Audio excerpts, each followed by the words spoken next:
Hi. You okay? Yeah, Yeah, how are I can you? see you now. I'm okay. How are you? I'm great. Thank you. Thank you for accepting my invitation and allowing me to talk with you. Not a problem. So, you are a award-winning author. Yes, I'm an author. Well, but first of all, I'm a yoga teacher and yoga therapist, and writing is like a side effect almost of my teachings in a way. So yes, I'm writing yoga stories for children, and they are basically like a picture book. You can do some yoga poses and do some breathing and become aware of the body and face through the pictures. So, you are And from? one of those actually, the Yogi Superhero Adventures in Nature won the bronze medal in the Living Now Awards, so in the US. So yeah. So, before talking about your books and your work, and I want you to introduce yourself to my audience. Hi, my name is Anna Smithers, and as I said before, I'm a yoga teacher and yoga therapist, but I'm also an author, and I write children's stories about mindfulness, about relaxation, about everything we need in our life to be happy. And then on the top of that, I'm also in the middle of writing different stories for children which involve environment. And because what we need at the moment is a little bit more trees in our world, and a little bit of more care of about our environment as well. So yeah. Okay, so yoga superhero. Yoga superhero, yeah. What is this?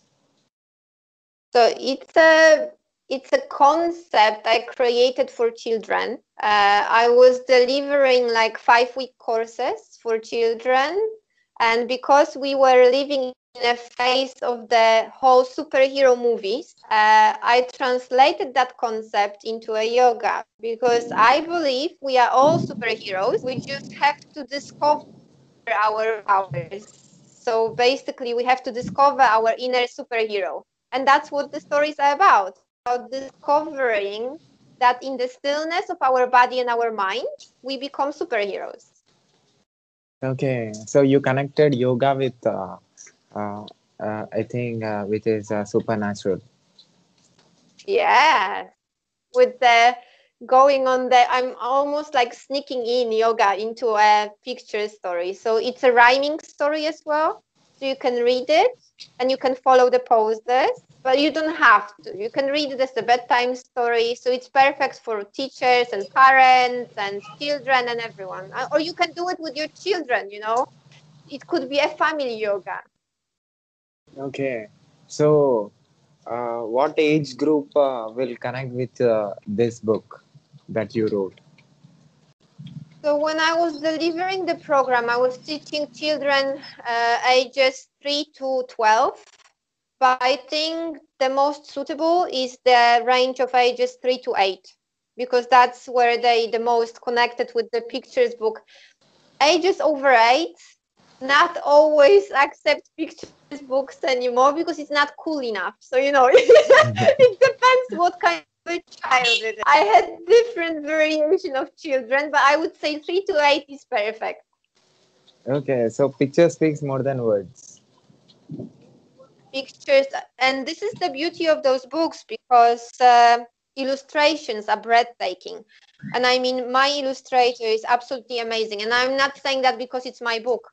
If you go on Amazon and see all the reviews, illustrations are just amazing.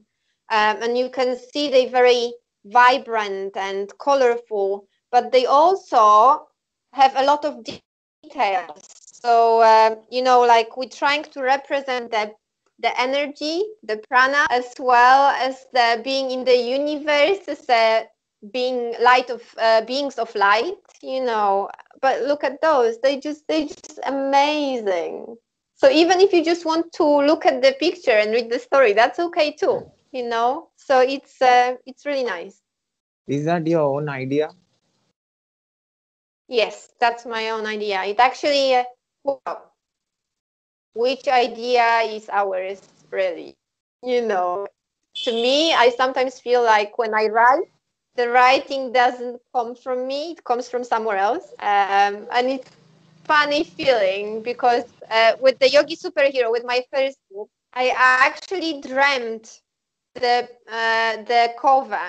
So I had a dream and I actually saw the cover in my dream. And this is a translation of my dream into reality. And the same happened with the second book. You know, I just woke up in the middle of the night and I started to write, you know, because I couldn't fall asleep because the words were in my head and I had to go over here and write it down.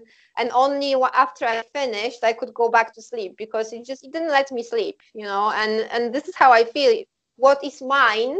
You know, what is really mine? Actually, it's an Okay. interesting question. So why only yoga? Why not other things in your life? Why only yoga? It's not only yoga. It's yoga is my main job, and I started teaching yoga full time last year. Before that, I had a successful career in a medical device company as a quality engineer, and I was practicing yoga for over 10 years, and I just decided that I want a different kind of life and a different kind of life than what I had. And I gave up my job and I became a full-time yoga teacher. And once I became a full-time yoga teacher, I had some more time, and then the book started to come. So the inspiration comes when you actually free the time for it. So two books for Why children. yoga? Why I think, sorry, Yeah, yeah. Go what on. was the question? Uh, because you asked me why yoga, and yoga is very special to me personally because it transformed my life completely. And it's not like it was magical event. It transformed my life in a way that I changed my perception about life and I changed my view about life. And it did teach me how to connect with my emotions and my feelings and how to see my mind and my body in a different way, in a different light than what I've been taught in the Western world, you know. And yoga completely transformed me. And I always think if I was a child and someone showed that to me, I would be a completely different person by now, you know. But obviously, I'm not saying, you know, everything what I went through was okay. But you know, this is why I think I'm writing for children, because if you show them that at the beginning, they have so many years to practice, you know, and I think it's very valuable because of that. But yeah, that's why yoga. But you asked me another question. Sorry, I interrupted. Okay. So you're saying that yoga changed the way you see things, the way you see at your life. So how it changed and what is the change? Can you tell me? I think I started to question everything I know about myself and about the world. And I think only through questioning, I started to get to different layers of myself. Yeah, because when we are born, I believe we are born as a tabula rasa, like a clean slate. Yeah, obviously we have some things which we bring into our life, genetic, you know, and so on. So I'm not disputing that. However, from when we are little, we start learning what it means to be a human, what it means to be a child, what it means to be an adult, what it means to be a woman, a man, and so on. So you start building up different stereotypes in your head, and you start building up different definitions about yourself. Yeah, because this is how you learn how you respond to the world. Not necessarily all those definitions are working for me, and not necessarily they make me happy, and not necessarily they define me as a person as well. So I think yoga started to question everything what I know, and the same way it gave me the freedom to search for who I am. Okay, so you was different before yoga and you are different after yoga. Oh yeah, so before yoga it was a complete chaos and complete fear. I think every single decision I made was based on fear, basically. I was scared of something every single time when I was doing, and I think yoga gave me the courage to live my life how I wanted, and not comply almost with the society, if you know what I mean. And I'm not saying the society is the wrong way, it's not. But to me, at this point of time, I'm just searching for something meaningful and deeper and spiritual, and I think that's what yoga gives me. Okay, do you believe that every human being who is living on this planet should do yoga and they'll feel the effect that you felt in your life? Do I believe if everyone should do yoga? Is that the Yes. question? Uh, I don't necessarily believe that. I don't think everyone should do. I think you should do whatever your calling is. Yeah. So if you think yoga is the best way, then that's fine. You can do yoga. If you think the best way for you is to go and run 5 miles every day, because that's what makes you still and aware of your body and your mind, and it brings you to the center, then go and run. I have people who are using playing the guitar or painting or doing something creative as as a way of bringing you to the present moment, because that's what yoga is. It's a present moment, isn't it? And you don't most understanding in Western world about yoga is to do the asana, to do the physical practice, just to do few twists, couple of different exercises, and then you're done. But yoga is so much more. Yoga is about present moment. Yeah. So whatever brings you to this present moment, when you feel still and happy, that's what you should do. And yoga is not for everyone, possibly. At some point of time, probably you can reject yoga because you're not ready for it. So I don't. That's not my belief. No. so who created yoga? Who created yoga? Oh, I think we'll never know the answer. I think yoga has been for so many centuries that we're never gonna know where it started. Did it start at the beginning? Did it start at the creation of the word? When was the creation of the word? Who created the word and how did that start? I have no idea.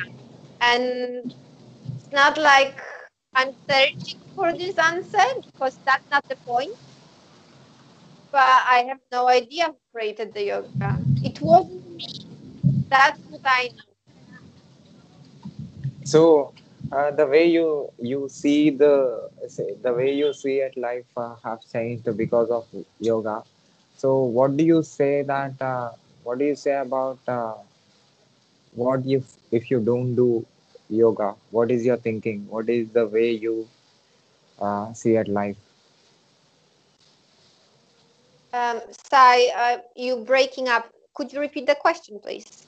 You said that you was different before yoga. You was different before yoga. So you have changed after doing yoga. So what are you before yoga? What are you exactly? So that people who are watching this video on YouTube, they will know Yeah. who didn't started the yoga or who don't know anything about yoga, they will know what you felt Okay. in the beginning. So before I started doing yoga, I had a very interesting life. And interesting is in a quotation mark. It was very intense life. So I was traveling a lot. I was my whole life I was doing quite a lot of many things basically. I never knew where I want to go, so I studied a lot. I have two master's degrees. I have couple of diplomas in a completely different subject. So I have a master in science, then I have master in business management. I have diploma in family therapy, and it's a complete different spectrum of my skills. And I was always searching for what I want to do.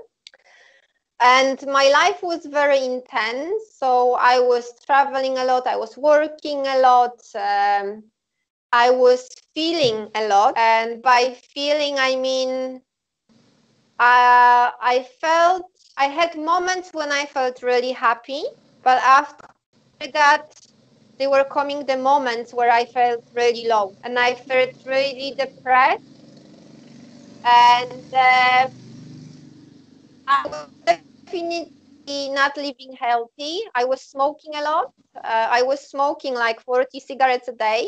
I was actually waking up in the middle of the night to smoke a cigarette and then go back to bed. That's how bad it was. Yeah.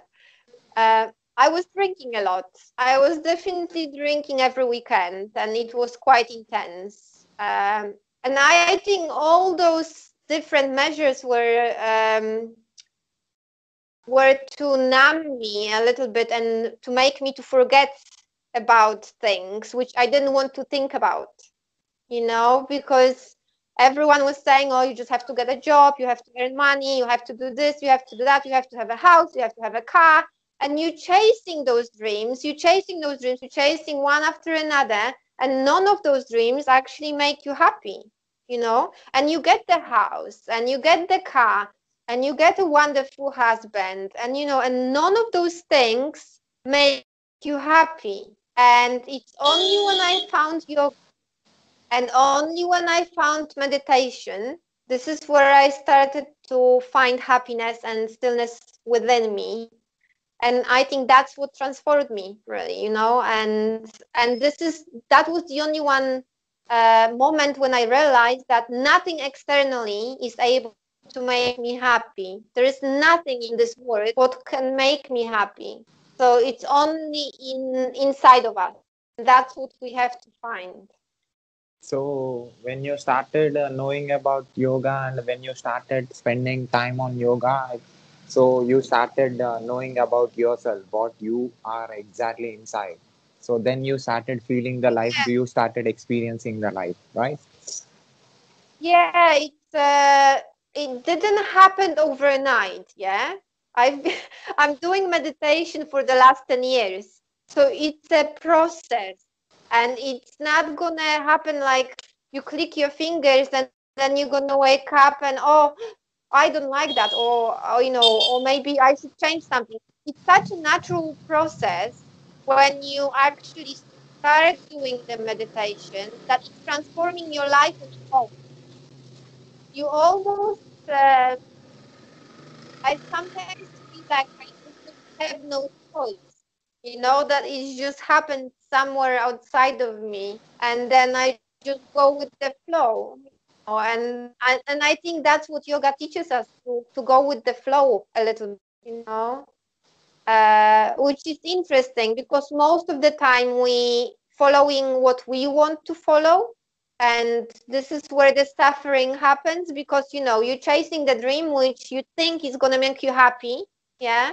So for example, you are single and you're moaning about being single all the time. Yeah. And you how unhappy you are because you are single, and then you meet the man or a woman of your, and then after a couple of years you start moaning about the man and a woman and how unhappy you are in the relationship, you know. So it seems like we are never happy. We are unhappy when we are single, we are unhappy when we are with someone, then, you know, we are unhappy when we don't have children, and then we are unhappy when we have the children. And it's like it's a constant unhappiness and suffering in this world, you know. Whatever you're gonna do, it's gonna end up in suffering. And I Okay. think this is what happens with meditation. You start seeing the life differently. Yeah, you start changing perception, all those things, because you start understanding that you've got the power. Okay. So you're talking about happiness, unhappiness. I want you to tell about happiness now. Right? So you want to tell me what is happiness? Yeah. I believe you can't explain that. You have to experience it. Happiness is beyond the words. So only through your own experience of the stillness and your inner peace, you can actually achieve the happiness. But I can't explain you that what happiness is. It's something every single one of us needs to experience. But it's a little bit like, I give you an example of when you think about some moment when you were happy, yeah, whatever reason it was, but not the concept of being happy, but the feeling inside of you, and feeling that feeling constantly, not only for 20 minutes, but feeling it all the time. That's what happiness is. Because we actually, when we talk about happiness, I always see this almost US perception of happiness, you know, like you have to be happy, like a little bit like Santa on Prozac. You know, you have to be constantly giggling and laughing and be this amazing person. And that's not happiness. Yeah.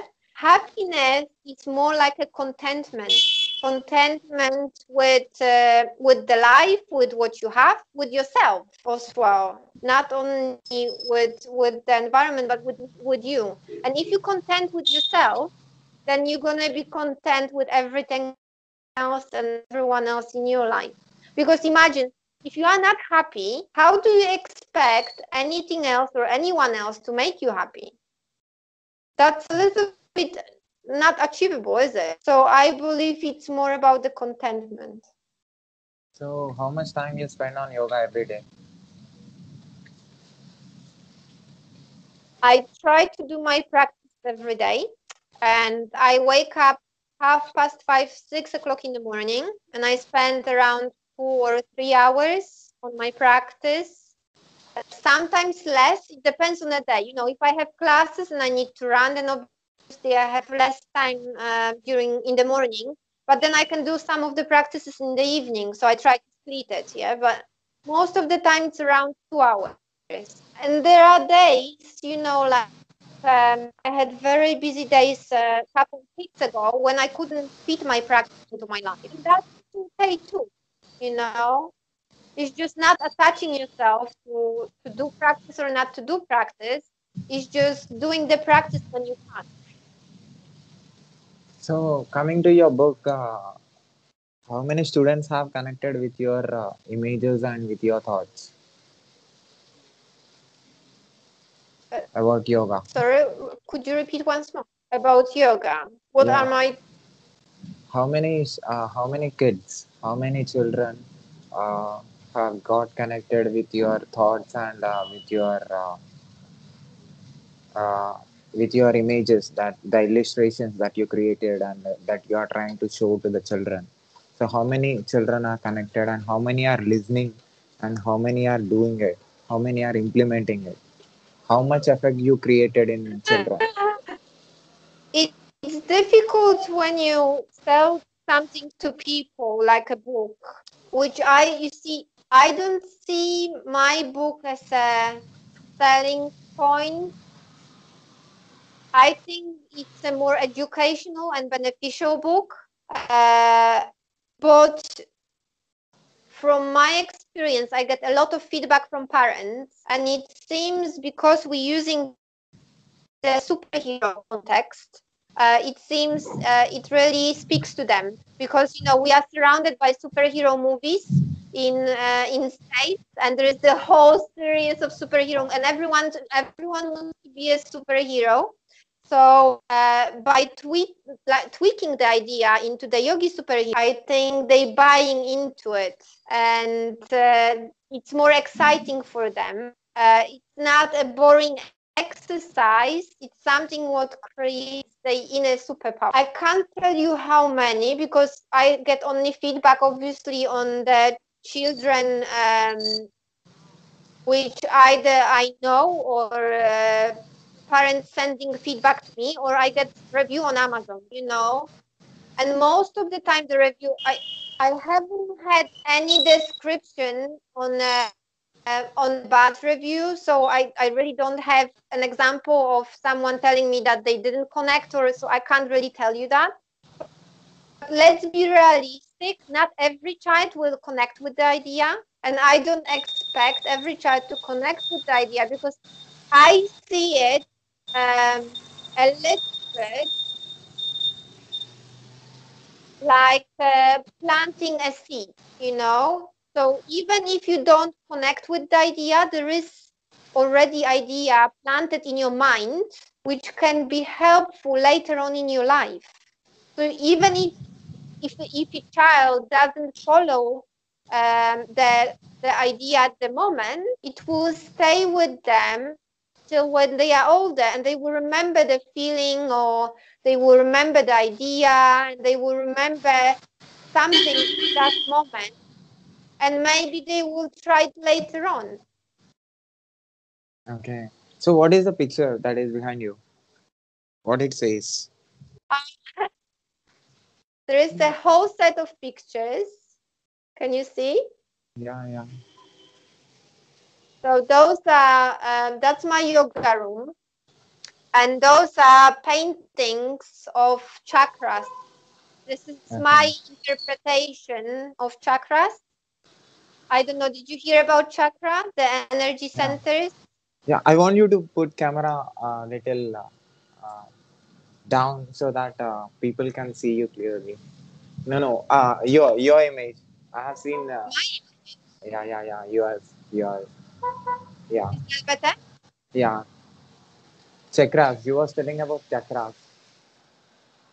So chakras. So Yeah. those are paintings. This is my interpretation of chakras. Yeah. So you have to bear in mind, it's not universal. It's just my personal paintings about chakras.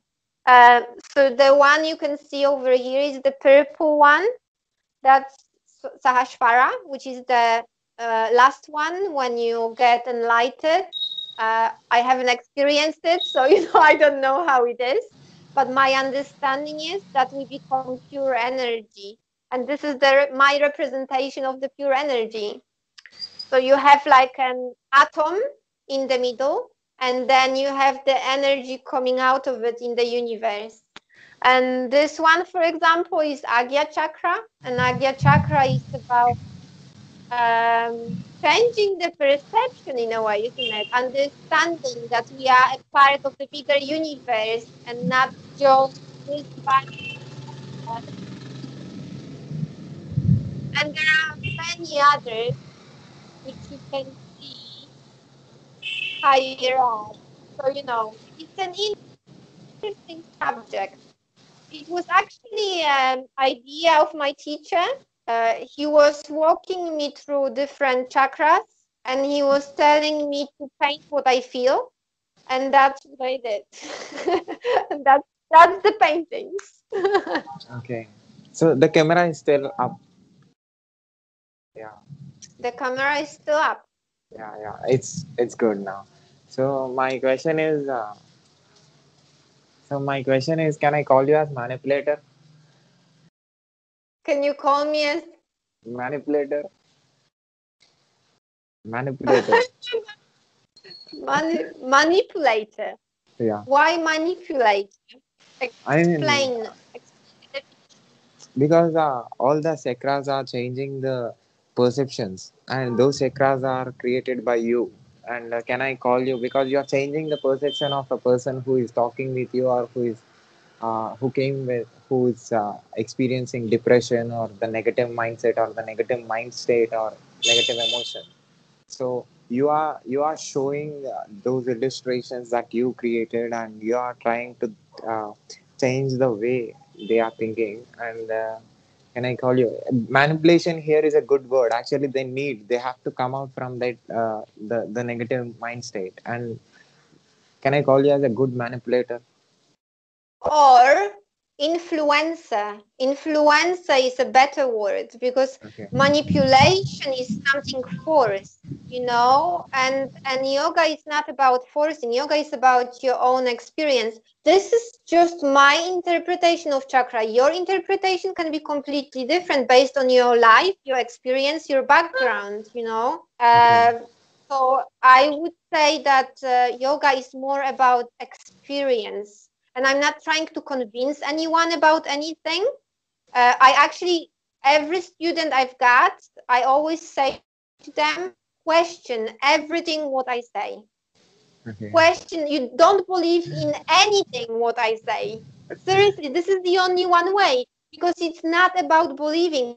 By believing, you create another story for your mind. It's only through questioning and getting to your own truth you experiencing something bigger, you know so it's not manipulation, it's not even influencing, it's showing my perception and my view on life. Yeah. But I would prefer the influencer better than manipulator. Manipulator has got a very negative attachment, I said in good my opinion. manipulation. I said good Yeah. manipulation. Okay, let's stay with the good manipulation then. Okay, okay. As Okay. long as people benefit from it, I don't mind. And it doesn't matter how you're going to call it, because at the end of the word, at the end of the day, word is only a word, and what meaning you assign to the word is up to you. So it's as long as people benefit from yoga, I'm happy with it. As long as the children are actually benefiting from what I'm trying to introduce to them, I'm happy with it. I don't have to sell millions of books. As long as I have one person who actually goes through some kind of transformation, I think it's worth it. I think it's really worth it. Superb. So, do you have anything to say to the world and to the people who watches this video? Anywhere from any part of this planet? Do I have anything to say to the world? I always say to people, follow your heart and follow your inner guidance, because sometimes we don't listen to our inner guide, and we already experts in our life. No one else will tell you what to do with life. It's only you. You are the expert. But sometimes, unfortunately, our mind and our head overrides everything what's in our heart. Yeah. So sometimes it's really easy just to follow what you think is the best, instead of listening this mini you inside of you saying, oh, come on, it's not going to work. Just let it go. But we still fight it again and again and again. So I think listening to your inner self, inner you, is the most important thing in life. Can I put this video on my YouTube channel with your permission? You can. I give you my permission. Don't call me the good manipulator, though. Okay. Okay then. Thank you. Okay then. Thank you, Simon. Thank you. Thank you. Bye. Take care.